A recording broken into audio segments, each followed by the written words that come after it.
L'armée ukrainienne a ciblé plusieurs installations pétrolières russes, faisant au moins un mort et 2 blessés. De nombreux pays ont réagi au nouvel accord de paix signé entre l'Arménie et l'Azerbaïdjan sous l'égide de Washington. La Russie, la Géorgie et l'Union européenne espèrent que le texte marque le début d'une paix durable. 5 journalistes de Al Jazeera à Gaza ont été tués lors d'une frappe israélienne, dont Anas Al-Sharif, correspondant pour la chaîne. Les troupes ukrainiennes ont indiqué avoir mené des attaques de drones sur le territoire russe, en ciblant une importante raffinerie de pétrole dans la région de Saratov. Une autre raffinerie a été endommagée à Oukhta, une localité isolée du nord-ouest de la Russie, située dans la République des Comices, à environ 2000 km de la ligne de front.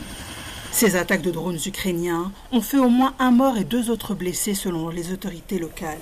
De son côté, la Russie a mené des frappes sur les régions ukrainiennes de Donetsk, Zaporijia et de Kherson. D'après les autorités locales, au moins 7 personnes ont été tuées. À Zaporijia, la gare routière a été ciblée, faisant au moins une vingtaine de blessés. Les frappes ont également détruit des bâtiments, des véhicules et des maisons avoisinantes. La clinique de l'université de médecine a également été attaquée par les troupes russes, sans faire de victimes.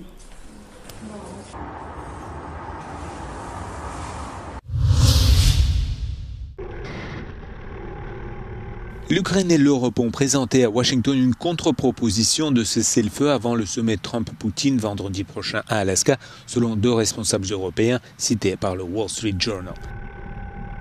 La proposition réaffirme que l'Ukraine et l'Europe devraient être impliquées dans toute négociation avec la Russie quand cessez-le-feu soit mis en œuvre avant que d'autres mesures ne soient prises et que l'éventuel échange de territoire se fasse uniquement sur une base réciproque et que si Kiev accepte des concessions territoriales, l'Ukraine bénéficiera de garanties de sécurité strictes, y compris une éventuelle adhésion à l'OTAN. Le président ukrainien Volodymyr Zelensky a auparavant rejeté l'idée de céder des territoires, soutenu dans cette résolution par une déclaration commune des dirigeants français, finlandais, allemands, britanniques, italiens et polonais, ainsi que de la présidente de la Commission européenne, samedi dans la soirée. Le Premier ministre hongrois Viktor Orban a appelé à des négociations de paix directes entre la Russie et l'UE sur la guerre en Ukraine afin que l'Europe ne soit pas mise à l'écart dans les questions de sa propre sécurité. Cependant, il a déclaré que la réunion ne devrait pas être dirigée par les leaders des institutions européennes, mais plutôt par le président français Emmanuel Macron et le chancelier allemand Friedrich Merz. Orban, un fervent critique de l'UE, a estimé que l'Union s'était endormie et avait évité les discussions directes avec Moscou. Ha Európa saját maga kezébe akarja tartani a jövőjéről szóló döntéseket, akkor nem teheti meg, hogy sértett kisgyerekként, durcás kisgyerekként ül otthon és kígyót békát kiabál az oroszok elnökére, hanem úgy kell viselkedni, a diplomácia szabályai megkövetik.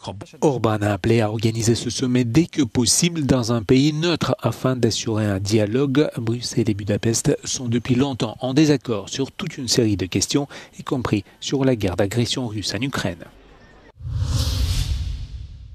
Les pays voisins de l'Arménie et de l'Azerbaïdjan réagissent au nouvel accord de paix signé vendredi sous l'égide des États-Unis. Ce texte vise à mettre fin à des décennies de conflits. Il comprend notamment un corridor prévu dans le Caucase que l'Iran a déclaré dans la foulée vouloir bloquer.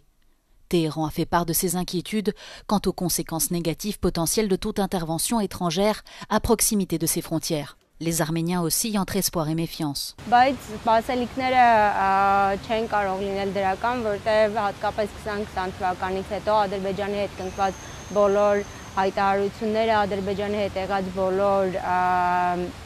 հանդիպումներում ձեռք բերված պայմանավորվածությունները միշտ ավելի վատ են եղել Հայաստանի համար, դրա համար որևէ դրական ակնկալի ես չունեմ. Les habitants de Bakou sont un peu plus optimistes. Biz çoxdan gözləyirdik bu müqavilə bağlansın. Biz qonşularımız Ermənistana etibarımız yox idi. Ona görə belə bir güc, dövlət lazım idi ki, zamin dursun onlara görə. Ruslar Rusiya dura bilmədi, Amerika durdu. La Russie, l'opposition géorgienne et le premier ministre géorgien Irakli Kobakidze ont tous salué l'accord, ce dernier le décrivant comme le début d'une nouvelle ère de stabilité et de développement économique. L'Union européenne et l'ONU ont également salué l'accord comme étant bénéfique pour l'instauration d'une paix durable.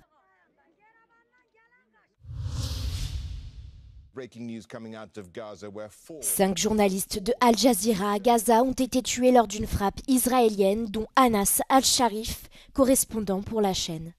La frappe est survenue tard dimanche près de l'hôpital Al-Shifa de la ville de Gaza, dans ce que la chaîne a qualifié de frappe ciblée. Des responsables locaux de l'hôpital situé à proximité ont déclaré que la frappe avait touché une tente abritant des journalistes d'Al Jazeera à l'extérieur de l'enceinte de l'hôpital. Dans un communiqué, la chaîne a déclaré que l'assassinat de ces journalistes, dont un autre correspondant et 2 caméramans, constituait une nouvelle attaque flagrante et préméditée contre la liberté de la presse. L'armée israélienne a confirmé la frappe, affirmant qu'Anas Al-Sharif s'était fait passer pour un journaliste et qu'il était affilié au Hamas, ce que Anas Al-Sharif lui-même et Al Jazeera avaient démenti.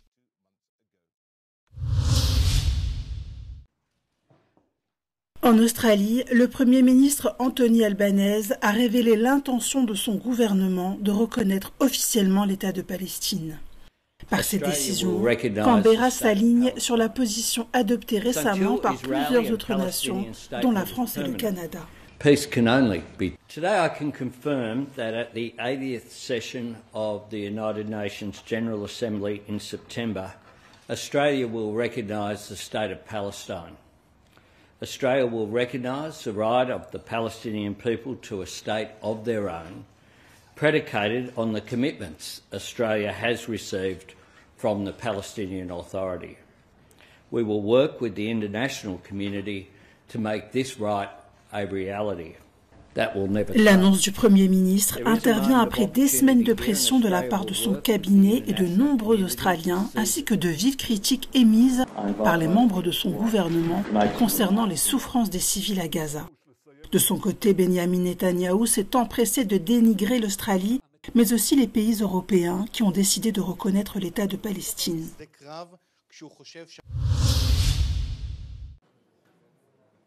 Le Conseil de sécurité de l'ONU a tenu une réunion d'urgence ce dimanche pour discuter de la décision d'Israël de prendre le contrôle de la ville de Gaza. Le sous-secrétaire général pour l'Europe, l'Asie centrale et les Amériques a averti que ce plan mettait encore plus en danger la vie des populations palestiniennes et des otages israéliens.